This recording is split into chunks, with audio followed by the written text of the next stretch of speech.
I'm Matt Bouchard with NAREIT here in New York City for REITWeek 2015, NAREIT's Investor Forum. Joining me today is Vick Seth, Vice Chairman of Investment Banking with Raymond James. Vick, thanks so much for joining us. You're welcome. Now, can you start by talking about what you're anticipating in terms of real estate capital market trends moving forward? You know, we've seen a recent step back in REIT prices as fears of interest rates rising has sort of filtered through the market and started with a tapering discussion, I guess, almost 2 years ago. So I think we'll continue to see more volatility in prices, but at the end of the day, you know, we have a pretty robust fundamental backdrop.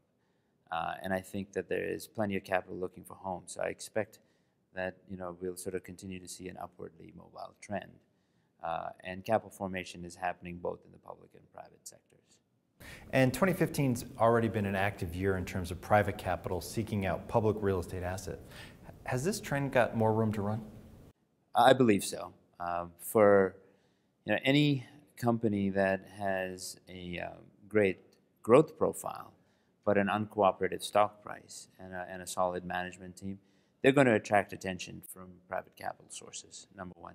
Number two, there is a consolidation wave that's earnestly happening simultaneously with sort of specialization. So it's kind of a dual trend, if you will.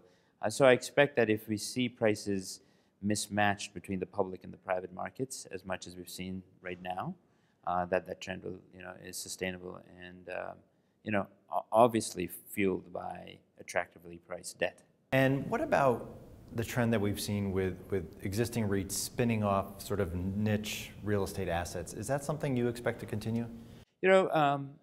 Not as robust as the sort of the privatization wave, if you will. The reason being, there's a small subset of REITs, of course, the larger guys who have these interesting portfolios within their companies. So for them, it makes a tremendous amount of sense. And I think you'll see some, the continued wave of converting to a REIT also occurring. But, I think the talk in those two segments is significantly more than the action.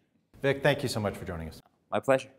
For more on this and other REIT news and analysis, be sure to visit REIT.com.